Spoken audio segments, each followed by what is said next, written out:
नमस्ते बच्चों, सेठ विद्या मंदिर English high school and junior college में आपका स्वागत है। मैं शिल्पा उपाध्याय, विषय हिंदी, कक्षा 12वीं। आज का टॉपिक है बच्चों हमारा पार्ट 6, पाप के 4 हथियार। तो आइए बच्चों, अब हम चलते हैं अपने मुख्य विषय पर। पार्ट 6, पाप के 4 हथियार। इस पाठ के लेखक कन्हैयालाल मिश्र प्रभाकर जी हैं, जो एक निबंधकार भी हैं। इस पाठ का मुख्य उद्देश्य विश्व में फैले पाप, अपराध, अन्याय, अत्याचार आदि का समर्थन करने वाले लोगों से पाठकों को परिचित कराना है। तो आइए बच्चों, अब हम पाठ के लेखक परिचय के बारे में जान लेते हैं। कन्हैयालाल मिश्र जी का जन्म 26 सितंबर 1906 को उत्तर प्रदेश के देवबंद गांव में हुआ। आप हिंदी के कथाकार, निबंधकार, पत्रकार तथा स्वतंत्रता सेनानी थे। आपने पत्रकारिता में स्वतंत्रता के स्वर को ऊंचा उठाया। आपके निबंध भारतीय चिंतन धारा को प्रकट करते हैं। आपका संपूर्ण साहित्य मूलतः सामाजिक सरोकारों का शब्दांकन है। आपने साहित्य और पत्रकारिता को व्यक्ति और समाज के साथ जोड़ने का प्रयास किया है। आप भारत सरकार द्वारा पद्मश्री सम्मान से विभूषित हैं। आपकी भाषा सहज, सरल और मुहावरेदार हैं, जो कथ्य को दृश्यमान और सजीव बना देती हैं। तत्सम शब्दों का प्रयोग भारतीय चिंतन मनन को अधिक प्रभावशाली बनाता है। बच्चों, यहाँ पर तत्सम शब्द का अर्थ है संस्कृत शब्द। आपका निधन 1995 में हुआ।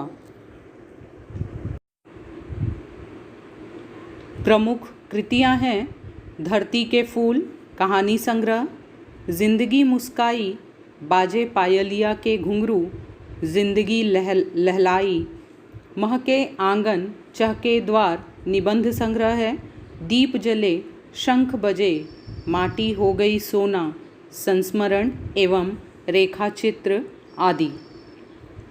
आगे है बच्चों विधा परिचय।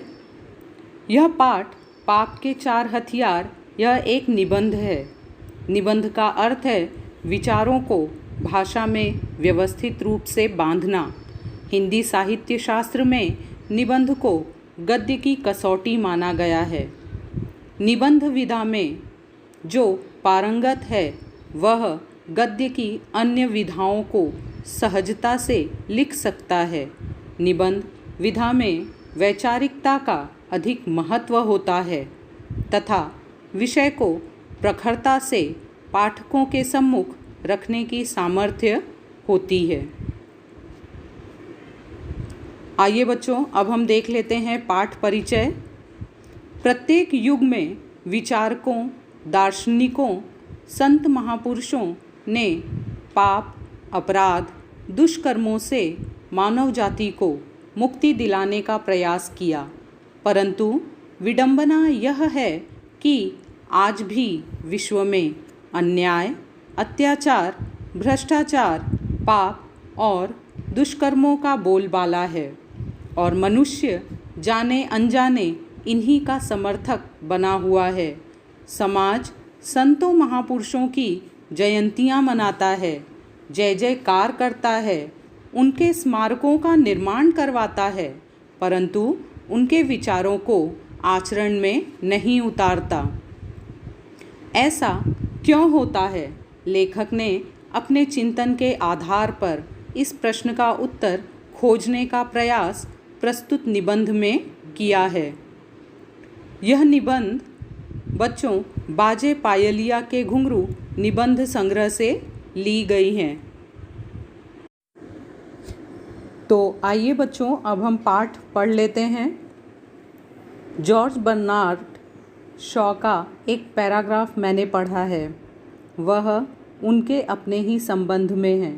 तो पहले बच्चों हम लोग जान लेते हैं जॉर्ज बर्नार्ड कौन थे? जॉर्ज बर्नार्ड शॉ, इनका जन्म 26 जुलाई 1856 को आयरलैंड में हुआ। शॉ महान नाटककार, कुशल राजनीतिज्ञ तथा समीक्षक रह चुके हैं। मैं खुली सड़क पर कोड़े खाने से इसलिए बच जाता हूँ कि लोग मेरी बातों को दिल्लगी समझकर उड़ा देते हैं। बात यूँ कहूँ कि मेरे एक शब्द पर भी वे गौर करें तो समाज का ढांचा डगमगा उठेगा।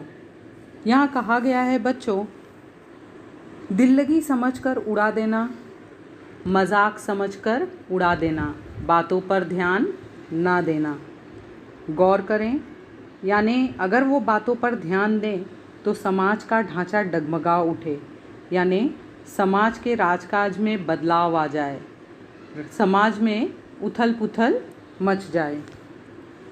वे मुझे बर्दाश्त नहीं कर सकते यदि मुझ पर हंसे नहीं।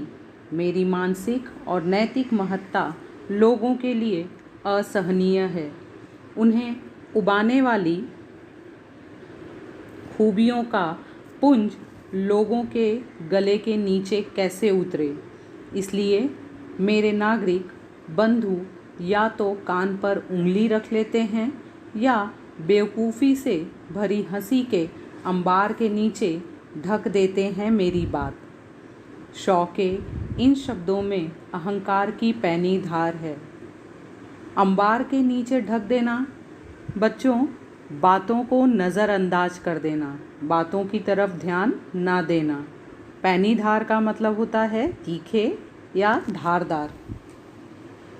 यह कहकर हम इन शब्दों की उपेक्षा नहीं कर सकते क्योंकि इनमें संसार का एक बहुत ही महत्वपूर्ण सत्य कह दिया गया है। संसार में पाप है, जीवन में दोष, व्यवस्था में अन्याय है, व्यवहार में अत्याचार, और इस तरह से समाज पीड़ित और पीड़क वर्गों में बँट गया है। बच्चों, पीड़ित का अर्थ होता है जो दुख झेल रहा है और पीड़क का अर्थ है जो दुख दे रहा है। तो समाज इस तरह से इन दो वर्गों में बँट गया है। सुधारक आते हैं, जीवन की इन विडंबनाओं पर घनघोर चोट करते हैं। विडंबना व्यंग्यात्मक या उपहास। घनघोर चोट का अर्थ है करारा प्रहार करना। विडंबनाएं टूटती बिखरती नज़र आती हैं, पर हम देखते हैं कि सुधारक चले जाते हैं और विडंबनाएं अपना काम करती रहती हैं।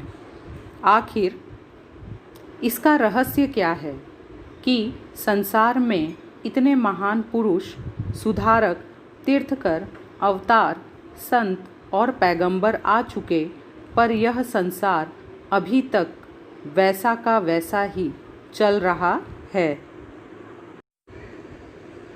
बच्चों, यहाँ तीर्थंकर एक शब्द आया है जिसका अर्थ है जैन धर्मियों के 24 उपास्य मुनि। इसे वे क्यों नहीं बदल पाए? दूसरे शब्दों में, जीवन के पापों और विडंबनाओं के पास वह कौन सी शक्ति है जिससे वे सुधारकों के इन शक्तिशाली आक्रमणों को झेल जाते हैं और टुकड़े टुकड़े होकर बिखर नहीं जाते? शॉ ने इसका उत्तर दिया है कि मुझ पर हंसकर और इस रूप में मेरी उपेक्षा करके वे मुझे सह लेते हैं। यह मुहावरे की भाषा में सिर झुकाकर लहर को ऊपर से उतार देना है। बच्चों, यहाँ पर ये एक मुहावरा दिया गया है, सिर झुकाकर लहर को ऊपर से उतार देना। इसका अर्थ होता है सिर झुकाकर संकट को गुजरने देना। शॉ की बात सच है, पर यह सच्चाई एकांगी है। एकांगी का अर्थ है एक पक्षीय। सत्य इतना ही नहीं है, पाप के पास 4 शस्त्र हैं जिनसे वह सुधारक के सत्य को जीतता या कम से कम असफल करता है। मैंने जीवन का जो थोड़ा बहुत अध्ययन किया है उसके अनुसार पाप के ये 4 शस्त्र इस प्रकार हैं: उपेक्षा, निंदा, हत्या और श्रद्धा। तो इस प्रकार बच्चों, यहाँ तक हमने देखा कि पाप के 4 शस्त्र हैं। समाज की कुरीतियाँ बनी रहती हैं और समाज सुधारक आते हैं और चले जाते हैं।